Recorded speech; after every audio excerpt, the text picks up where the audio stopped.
बात करें तो 36 बाई 36 36 बाई 36 में आपको 4 bedroom, 2 latrine bathroom, kitchen, living hall, porch, बरामदा हॉल बहुत अच्छे तरीके से यहाँ पे डिज़ाइन किया है दोस्तों। तो ज़्यादा देरी नहीं करेंगे, वो एक एक करके आपको प्लान का डिटेल बताएंगे। नक्शा बनाना है तो नंबर आपको डिस्क्रिप्शन और स्क्रीन पे आपको शो हो रहा होगा। प्लान की बात करें तो आप देख सकते हैं ये आपका कॉलम जो मैंने यहाँ पे जहाँ जहाँ कॉलम दिए हैं उसको थोड़ा हाईलाइट यहाँ पे कर दिया हूँ दोस्तों। और ये कॉलम का साइज़ यहाँ पे 10 बाई 10 का रखा है दोस्तों, ठीक है।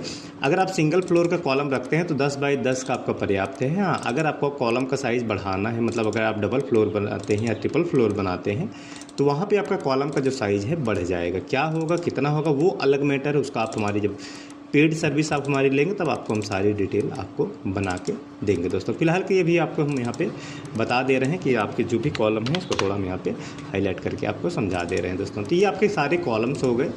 कितने नंबर ऑफ कॉलम हो गए? 4, 4, 8, 4, 12, 4, 16, 17, 18 नंबर ऑफ कॉलम्स इसमें आपके टोटल हो जाएंगे दोस्तों। तो बाहर की जो दीवार है फॉर सेफ्टी रीजन इसको मैंने 10 इंची का रखा है, और अंदर की जो भी दीवार है वो सब 5 इंची है। पार्टीशन वाल है, अंदर की 5 इंची आपको इस तरीके से मिल जाएंगे दोस्तों, ठीक है। इस तरीके से आप देख लीजिए, अंदर की दीवार आपकी 5 इंची, बाहर की दीवार आपकी 10 इंची यहाँ पे आपको मिल जाएगी दोस्तों, ठीक है। बाहर की दीवार 10 इंची रखने का 2 रीज़न है। पहला, जैसे खिड़की वगैरह आप लगाते हैं तो उससे दीवार में क्रैक वगैरह न डेवलप हो, और दूसरा रीज़न है कि जैसे सेफ्टी भी ज़रूरी है। मान लीजिए अगर आप इसे 5 इंची ही रख देते हैं तो कोई तोड़ करके मकान में घुस सकता है, तो इसीलिए सेफ्टी के तौर पे 10 इंची का दीवार रखा जाता है। तो ये आपका डाउट यहाँ पे क्लियर हो जाएगा दोस्तों, हो गया होगा आई थिंक, ठीक है। तो आप देख लीजिए इस तरीके से सारा ये आपका मकान का वॉल कंप्लीट हो गया। चलते हैं अब इसका जो कुर्सी लेवल है, मतलब प्लिंथ लेवल है, थोड़ा सा हम उसको भी यहाँ पे डिवाइड कर देते हैं ताकि थोड़ा सा चीज़ें आपको क्लियर रहे कि हाँ ये आपका यहाँ तक प्लिंथ का जो लेवल है इस लेवल तक आपका प्लिंथ रहेगा दोस्तों। इस तरीके से आप देख लीजिए ये आपका प्लिंथ का जो लेवल है इस तरीके से यहाँ पे रहेगा, और इसका जो लेवल है मैं यहाँ पे थोड़ा सा डिवाइड कर देता हूँ उस चीज़ को, और यहाँ भी आपका इस तरीके से प्लिंथ लेवल यहाँ तक आपका रहेगा। फिलहाल मैंने यहाँ पे कुर्सी लेवल जो है 3 फीट रखा है, आप अपने हिसाब से कम ज़्यादा रख सकते हैं, तो ज़्यादा मकान डाउन ना दिखे और बहुत ज़्यादा ऊंचा भी ना दिखे, इस हिसाब से 3 फीट पर्याप्त है। अब चलते हैं मकान में। भाई प्लिंथ बना ली, मकान में एंट्री करने के लिए आपको सीढ़ियाँ भी तो देनी पड़ेंगी, तो ये आपकी हो जाएंगी सीढ़ियाँ। इस तरीके से आप समझ लीजिए ये आपकी हो गई सीढ़ियाँ। इसको आप यूज करके फर्स्ट फ्लोर पर आप यहाँ पर एंट्री कर सकते हैं इस तरीके से, ठीक है। ये आप यहाँ पे एंट्री करेंगे सीढ़ी यूज करके। जैसे आप एंट्री करेंगे ये आपका 8 फीट पोर्च जो है ये आपका एक्स्ट्रा निकला है दोस्तों, ठीक है। तो ये थोड़ा ध्यान दीजिएगा कि आपका जो पोर्च वाला एरिया है वो थोड़ा एक्स्ट्रा है। इसके बाद यहाँ पर रहेगा आपका मेन गेट यहाँ पर लगेगा, ठीक है। और ये थोड़ा सा दीवार हमने पीछे, आपको दिख रहा होगा थोड़ा सा दीवार पीछे। इसकी मेन वजह है कि ये गेस्ट रूम का दरवाज़ा हमको बाहर से करना है, ताकि कोई भी गेस्ट आता है तो उनको आप बाहर के बाहर ही बैठा सकें। इससे आपके मकान की जो प्राइवेसी है वो डिस्टर्ब नहीं होगी, इसीलिए बाहर से बाहर मैंने यहाँ पे रखा है दोस्तों। इसके आगे बढ़ेंगे तो यहाँ पे आपका इस जगह पे आपका रहेगा मेन गेट, ठीक है। अंदर में आपका रहेगा इस जगह पे मेन गेट के। ये पार्टीशन हमने इसलिए रखा है ताकि कोई भी, जैसे मेन गेट खुला है तो डायरेक्ट अंदर तक ना दिखे, ठीक है, इसलिए ये पार्टीशन वाल रखा गया है। आगे एंट्री करेंगे तो आपका ये हॉल एरिया रहेगा। हाँ, इस गेस्ट रूम से एक अटैच वॉशरूम भी यहाँ पे दिया गया है। ये आपका अटैच वॉशरूम जो कि इस गेस्ट रूम से आपका दिया गया है दोस्तों। इस तरीके से आप देख लीजिए आपका अटैच वॉशरूम हो जाएगा, और एक वॉशरूम आपका कॉमन रहेगा। ये वाला वॉशरूम आपका जो है ये आपका कॉमन रहेगा दोस्तों, ठीक है।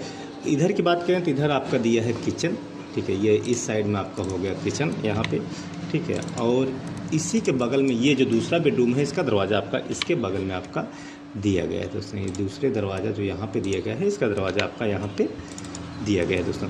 पीछे की तरफ आप देखेंगे, अब पीछे की तरफ आप चलेंगे तो 2 बेडरूम अब आपका दिया गया है, और दोनों बेडरूम के बीच में आपका सीढ़ी दिया गया। ये पहला बेडरूम इसका दरवाज़ा यहाँ पे, दूसरा बेडरूम इसका दरवाज़ा यहाँ पे, और दोनों बेडरूम के बीच में आपका ये सीढ़ी दिया है दोस्तों। इस तरीके से आप समझ लीजिए।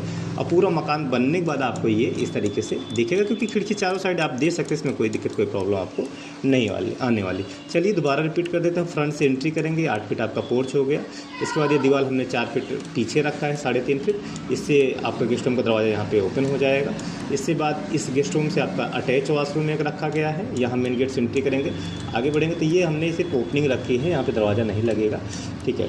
आगे बढ़ते हैं तो हॉल एरिया, ये आपका दूसरा बेडरूम, इधर आपका किचन, पीछे की तरफ आपको 2 बेडरूम, ये आपका कॉमन टॉयलेट, ये तो अटैच टॉयलेट है ही। बीच में सीढ़ी समझ लीजिए, ऊंचाई हमने 6 इंची रखा है, हालांकि आप 6 इंची रखा है, और जो उसकी थ्रेड है 10 इंची है, चौड़ाई 3 फीट 3 इंच है, और ये इस तरीके से सीढ़ी आपका रहेगा दोस्तों। चलिए अब साइजेस की तरफ, और आपके एक साइज़ हम क्लियर कराते हैं कि किस साइज़ में हमने क्या चीज़ कैसे रखा हुआ है। तो ये आप देख लीजिए 36 फीट इसका फ्रंट हो गया मकान का, और 36 फीट ही इसका टोटल लेंथ हो गया। पोर्च की बात करें तो 11 फीट 8 इंच इंटू 8 फीट में आपका ये पोर्टिको का साइज़ रखा गया है दोस्तों। बाकी ये गेस्ट रूम आपका जो है 11.5 बाई 12 का आपका गेस्ट रूम आपका रखा गया है।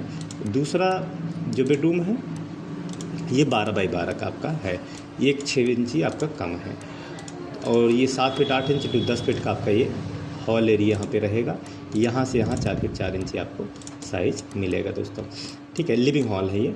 और इसके बाद आगे बढ़ते हैं तो यहाँ पे आपका जो अटैच वाशरूम है उसको समझिए 4 फीट इस तरीके से इंटू 6 फीट 2 इंच का। दूसरा वाला वाशरूम भी आप देख लीजिए, दूसरा 7 feet 8 inch into 4 feet 3 inch का आपका ये दूसरा वाला वाशरूम आपको मिल जाएगा। पीछे वाला जो रूम है 12 फीट 10 इंच इंटू 13 फीट का, ये भी सेम साइज़ का 12 फीट 10 इंच इंटू 13 फीट का, सेम वही साइज़ है।